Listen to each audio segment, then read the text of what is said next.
Hi everyone! So some of my OG subscribers might remember the early days of this channel where I put out several responses to Alyse Parker, formerly known as Raw Alignment. Most of my commentary had to do with her vegan to carnivore journey, but I also covered topics such as toxic positivity, spiritual bypassing, the conflation of criticism with hate, and wealth inequality. It's been 5 years since Alyse turned her back on the animals, and in honor of this anti-veganiversary, she posted a video titled Navigating Cancel Culture, reflecting on her experience of being canceled. She also shares some of these reflections in a semi-recent video titled Lessons I Learned in My 20s. As you will see, she has learned absolutely nothing. In today's video, we are going to talk about how I overcame the online criticism that I did while simultaneously sharing the different techniques and things that have been helpful for me in building the level of inner stability and resilience that I've needed in order to overcome and handle the amount of hate that I got. My hope is that this is going to be really valuable for you because building this inner resilience is helpful in all aspects of life, not just if you're navigating online hate, but literally every single facet of life. It can be helpful to be able to learn how to respond from a grounded place versus reacting to certain stressors externally in our reality, which are bound to happen. So it's not about removing stressors in our life, it's actually about building the capacity to meet it head on and not crumble. Notice how she is still conflating criticism with hate. She's not meeting the criticism head on, she's completely evading it. Years ago, I was one of the world's leading vegan influencers, and I, at some point, changed my diet to carnivore overnight for my health and well-being, which was a really positive choice for me, although that didn't mean that everybody understood and was on board with it. So I really got a whole wave of people who just had a lot to say about how it wasn't cool that I did that, how I was lying, how I was scamming, and all these different things. They started to view me through this certain frame, and it was as if any decision that I made in life or any video that I put out or anything that I shared was then viewed through that same lens. I'm holding like a magnifying glass right here because that's what it felt like. It felt like people put on this lens and then I was just viewed through that moving forward indefinitely. And a lot of really rough commentary was thrown my way, and a lot of projection of who people thought I was and what people thought my intentions were, which is just not fun and not easy for anybody.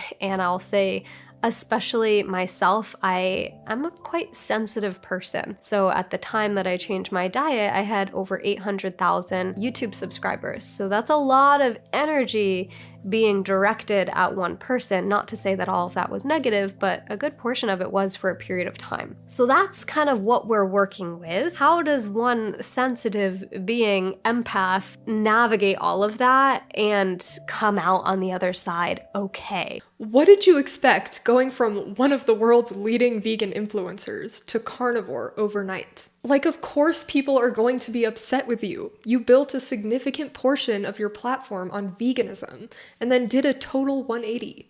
I'm genuinely confused as to why she was so shook. She had to have anticipated the backlash.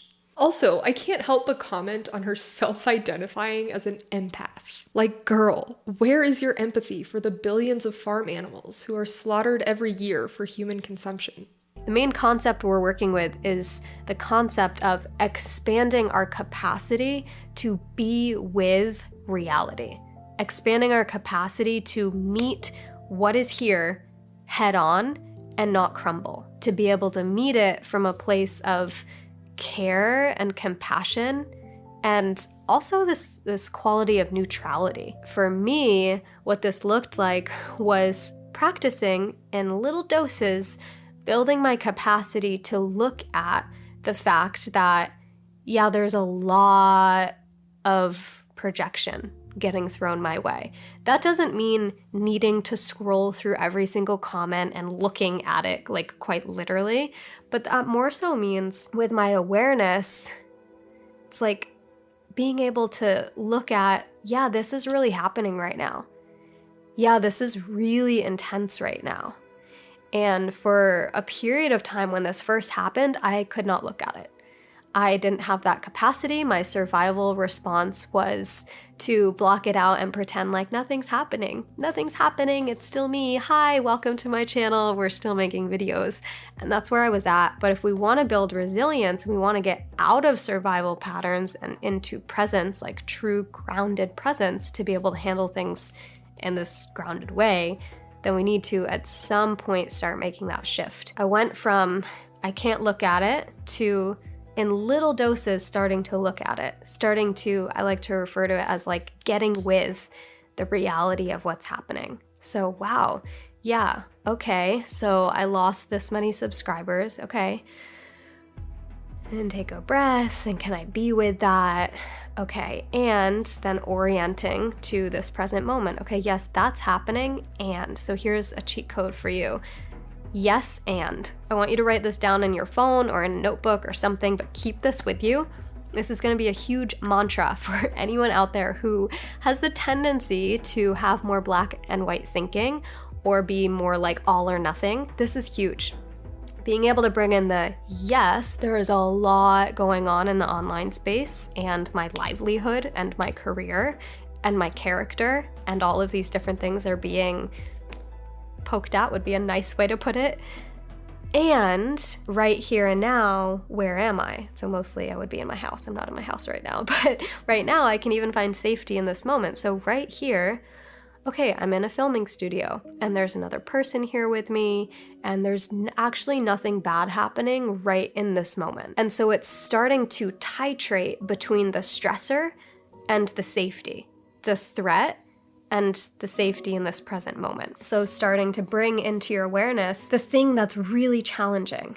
Okay, noticing it. Ooh, wow, okay, yeah, there was these thumbnails, photos people wrote on my face that was really intense and just kind of brought me back to being bullied in school. Okay, and then I'm not gonna get lost there and loop in that reality and put myself in a stress response and stay there. But then I'm gonna notice through my 5 senses, okay, what am I feeling in my body?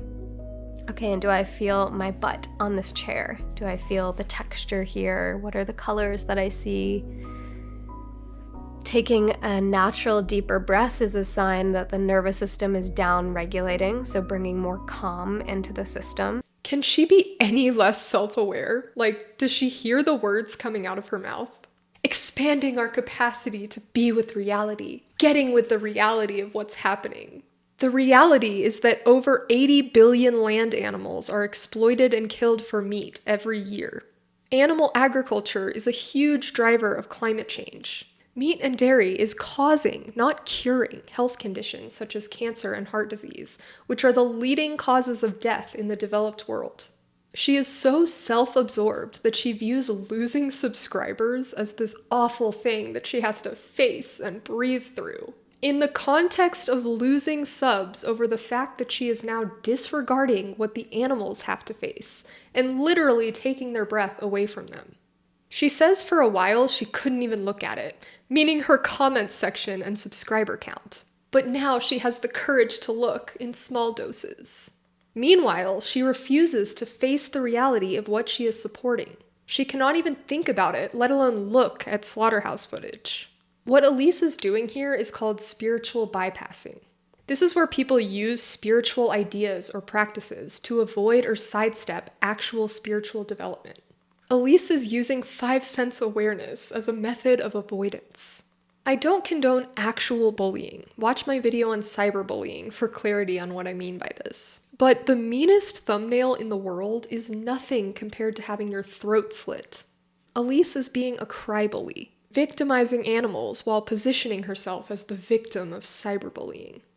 One of the other really key parts of this expanding our capacity to be with and to meet reality head on and to titrate into safety is that we want to meet what's actually happening from a place of care and compassion as opposed to judgment. Those of us who are on a healing journey and, there's a part of our soul that is just so dedicated to learn from the challenges at hand, Sometimes we can come in with this layer of judgment and this inner critic that comes online that wants us to do it quicker or be through it already or just get on with the show, just heal this thing already. And that can be really detrimental because it's creating this level of intensity in the system when there's already something intense and challenging and traumatizing that's happening. And so this was one of the biggest skills that I needed to learn how to develop in order to get through what I went through. And now I have this incredible gift on the other side of it. And so this skill is compassion for self and this quality of care. And so if you're like me or like I was, and there's just kind of this level of like inner judgment or inner critic, and you're like, compassion and care, how do I bring that towards myself, right? If it's not something that we were exposed to when we were younger, and if we weren't in this environment of care and warm embrace and compassion and acceptance for our whole entire experience, it's probably pretty foreign. And I had to learn how to develop this. And I like to use the little doorway of, hey, think about if you're an animal lover, which I feel like most people on Earth are, but if you're an animal lover, think about how you feel when you see or get to hold and play with the cutest little puppy or kitten or some sort of baby animal that's just so fluffy and innocent and pure. It's like this quality of care and awe and compassion and love starts to well up inside of us. Same thing if you are a mom or a parent or you love children, right? Thinking of a newborn or a toddler or a little one that again is just so pure in their essence. And you could even think like, oh no, what, like they stumbled on the playground or like they hurt themselves and something happened, not like terribly. But there's this care that comes up like, aw, no, you didn't know you bumped your head or that happened, aw. And so it's starting to develop that quality and then directing that towards the challenge that we're facing, right? Like, oh yeah, it's also this validation of what's happening. Like getting to reflect back, oh, like you hurt yourself or somebody was being mean to you. That's not nice. Same thing with whatever this incredibly challenging situation is. Like for me, this looked like, aw, this is a lot that's going on right now. Any human on earth that has feeling receptors is gonna feel like this is a lot right now and is gonna be overwhelmed by this. And that's really intense. So it's validating from this place of care. And we wanna first take a moment to be with the impact. And then, sure, the show can go on. Do I even need to comment on this section? All this talk about cultivating compassion while limiting her circle of compassion to humans, puppies, and kittens. Baby animals are especially deserving of compassion, apparently. But never mind the fluffy male chicks that are macerated, or the innocent baby calves that are separated from their mothers in the egg and dairy industries, or the pigs or lambs that are sent to slaughter at only 6 months old. The words she is using to describe her situation, intense and challenging and traumatizing, are far more applicable to the situation she is creating for animals. How she doesn't see this is beyond me. Moving on, let's take a look at what Alyse learned in her 20s. It's a bit redundant, but there are some gems in here that I couldn't leave out. This was also the chapter where I changed my diet from vegan to carnivore overnight. That was a pivotal moment for me, having been vegan for 4.5 years and one of the leading vegan influencers in the world at the time. I did my best to balance transparency with my community while also going through my own personal process as my vegan identity crumbled. Looking back, I navigated it all with such authenticity and courage, but that didn't mean everyone agreed with my decision. I learned that it's not my job to convince people to understand me, and I learned that life is not black or white, and multiple perspectives can actually exist simultaneously without anyone being wrong. I navigated it all with such authenticity and courage. Okay, bitch, reel it in. While it's true that many things are not black and white, some things are.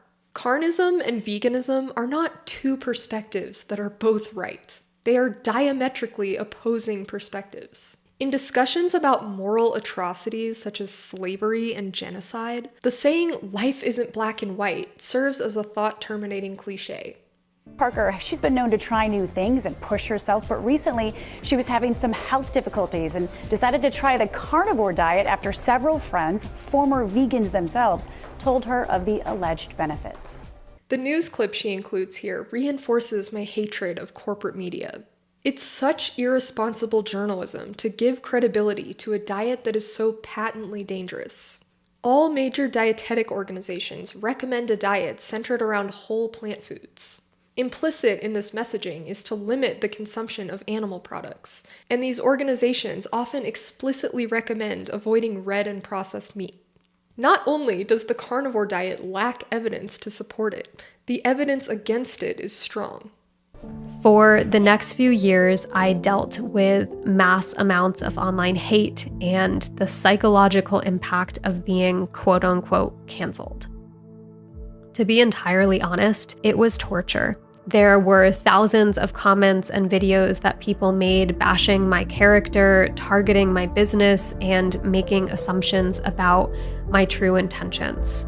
I went into a freeze response, and I kept showing up without responding to the hate or clarifying the false accusations. It was a PR disaster, and it took a massive toll on my mental health. Every time I posted a new video, someone had something to judge about it and about me.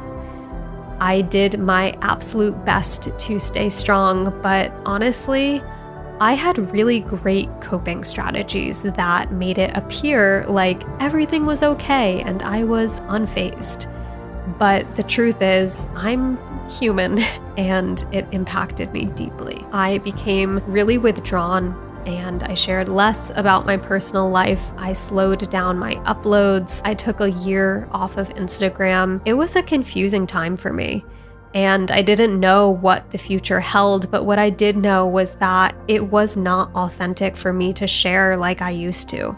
I needed time to process. I needed space to reconnect with myself without people's projections getting in the way. Torture. She actually used the word torture to describe what she went through. I can't. She says she went into a freeze response. Well, Alyse, at least you didn't end up in a freezer. I'm not one of those people who thinks cancel culture doesn't exist, but I understand where people are coming from when they say this, given how many people have cried wolf about it. I have been sitting on a script about cancel culture for a long time, but haven't had the motivation to film and edit. Let me know if that's something you'd want to see. Anyway, as someone who has struggled with anxiety and panic disorder, I especially do not appreciate Alyse trying to garner sympathy in this way. She is using her sensitivity and mental health issues as a shield from criticism. I have a deep understanding of what it's like to have a sensitive nervous system, but I cannot sympathize with cry bullies. Like, cry me a fucking river. You are not the victim in this situation. I'm glad she took time off from social media. I think this is the right decision for people who are sensitive to the opinions of strangers online. But it's unfortunate that with all this space and time to process, she has evidently learned nothing. There is no acknowledgement of the harm she has caused to animals, or to humans by spreading such dangerous misinformation about nutrition. The past few years have been all about inner healing and reclaiming my voice. I hired a few mentors and started practicing somatic experiencing, nervous system regulation, attachment work, relational healing, getting out of survival patterns and back into safety in the present moment. This chapter involved a lot of slowing down, releasing expectations of what I should be doing, and really giving myself permission to just be. I practiced the art of deep listening, I surrendered to the divine orchestration of how my life was meant to unfold. I let everything that I built fall apart so that it could be rebuilt in a higher way. I learned that my contribution to humanity doesn't need to look like anybody else's. In fact, it's not supposed to. It's supposed to be unique to me. I learned that my innocence and purity are my superpowers. The ability to see and experience the world through awe and childlike wonder. I learned that the more regulated I am, the more that I can navigate my relationships and career and hardships with a sense of inner stability. Through my 20s, I became more grounded. I lost who I thought I was and found who I really am. I gained healthy discernment of what to share and what to keep private. And I cultivated compassion, which I truly believe is one of the most valuable skills that we can offer towards ourselves and to others. The ability to be present with someone from a place of genuine care, acceptance, and embrace. Thank you so much for being here on this magical journey with me. And here's to our 30s. Alyse is the poster child for spiritual bypassing and weaponized therapy speak. This healing journey she has embarked on has been so self-serving. What she had to quote-unquote heal from was a storm of valid criticism that caused a lot of cognitive dissonance. Doing things like breath work to alleviate the symptoms of anxiety caused by cognitive dissonance is spiritual bypassing. True spiritual healing comes from taking accountability and aligning your actions with your values. In her case, this would mean acknowledging the harm her actions have caused to animals and recommitting to non-participation in animal exploitation. Her words and actions are profoundly misaligned. Alyse is a grown-ass adult, yet sees herself as this pure and innocent being who can do no wrong. My innocence and purity are my superpowers. She has not demonstrated these skills she claims to have cultivated, such as compassion and deep listening. In fact, she has demonstrated the opposite. She supports the mass exploitation and slaughter of animals, which shows a lack of compassion. And she does not address this as the primary concern of her critics, which shows a lack of deep listening. A deep listener would be able to steelman their critics' arguments and engage with them substantively. And she claims to have become more grounded, yet she continues to ignore the reality of animal suffering and believes in divine orchestration. She's in the fucking clouds. As much as I enjoy roasting Alyse Parker, I don't wish ill upon her. I wish her true healing in the form of gaining self-awareness and taking accountability. Thank you so much for watching. Please give this video a thumbs up and stay tuned for future videos. All right, peace out.